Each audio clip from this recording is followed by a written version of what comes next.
कहानी सूर्यपुत्र कर्ण की। कर्ण को दानवीर कर्ण के नाम से भी जाना जाता है।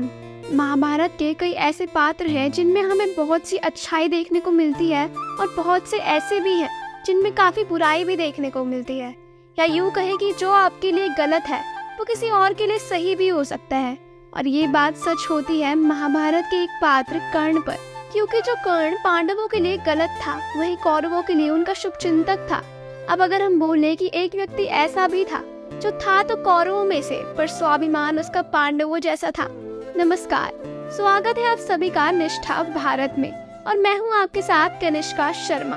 और आज हम बात करेंगे महाभारत के सबसे अहम पात्रों में से एक सूर्यपुत्र कर्ण के बारे में, जिसने जिंदगी भर प्रताड़ना सही, पर महाभारत के युद्ध के दौरान उसने अपने नाम की छाप पूरे विश्व में छोड़ दी। उसने युद्ध तो कौरवों की ओर से लड़ा, पर कौरवों को नापसंद करने वाले लोग भी उस योद्धा को पसंद करते हैं। कर्ण कुंती का पुत्र था, पर हालात कुछ ऐसे हुए कि कुंती माँ को अपने पुत्र को त्यागना पड़ा। आइए पहले जानते हैं कर्ण के जन्म के बारे में। कुंती को सूर्य से वरदान प्राप्त था कि वो किसी भी भगवान से उनके गुणों के रूप में एक पुत्र की प्राप्ति कर सकती है, पर कुंती को उस वरदान पर विश्वास नहीं हुआ, तो उसने उस वरदान को आजमाने के लिए वो मंत्र पढ़ा और फलस्वरूप सूर्य प्रकट हुए और उन्होंने कुंती को कर्ण के रूप में एक पुत्र दिया। पर उसके बाद कुंती घबरा गई, क्योंकि कुंती की उम्र उस समय काफी कम थी, और इतनी कम उम्र में जब सब उससे पूछेंगे कि ये पुत्र किसका है तो वो सबको क्या जवाब देगी। इतना सोचकर ही कुंती डर गई। उसने सोचा कि वो इस बच्चे को अपने पास नहीं रख सकती, इसीलिए उसने उस बच्चे को एक टोकरी में रखकर गंगा नदी में बहा दिया। पर वो टोकरी एक सूत परिवार के पास गिर गई। फिर कर्ण का पालन पोषण राधा और आदिरथ नंदा द्वारा हुआ, और बड़े होते के साथ ही उसके अंदर सूर्य के सभी गुण थे। वह कर्ण को भगवान सूर्य द्वारा चमत्कारी कवच जो उसके शरीर से ही जुड़ा हुआ था, और सोने के कुंडल जो उसे आम व्यक्तियों से अलग बनाते थे, वे प्राप्त थे। राजपुत्र होने के बावजूद भी कर्ण ने एक सूत पुत्र की तरह जिंदगी गुजारी। कर्ण को दानवीर कर्ण भी कहा जाता है। ये तो हम आपको शुरुआत में ही बता चुके हैं, पर इसका एक बहुत अच्छा उदाहरण आज मैं आपको बताती हूँ। एक दिन अर्जुन श्री कृष्ण से पूछता है कि दान तो हम भी करते हैं, पर आप सिर्फ कर्ण को ही दानवीर कर्ण क्यों बुलाते हैं। तभी श्री कृष्ण कहते हैं, आओ मैं तुम्हें समझाता हूँ। फिर अर्जुन और श्री कृष्ण ने साधुओं का भेष बदल लिया और निकल पड़े। सबसे पहले वो जाते हैं धर्मराज युधिष्ठिर के महल में और उनसे कुछ चंदन की लकड़ियां मांगते हैं।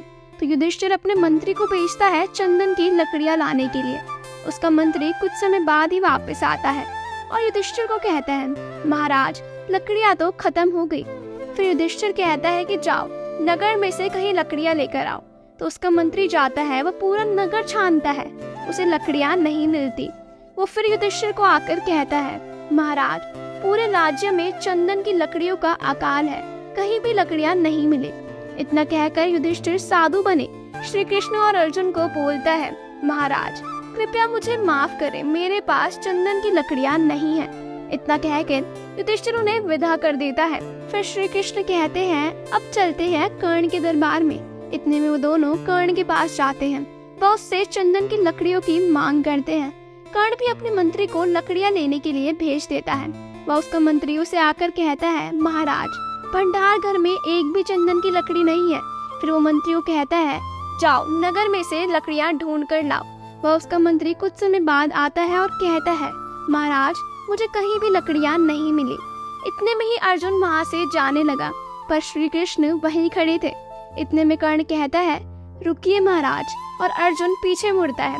तभी वो देखता है कि कर्ण एक बाण निकालता है और चंदन से बने द्वार की तरफ मारता है, और उस द्वार के टुकड़े टुकड़े हो जाते हैं।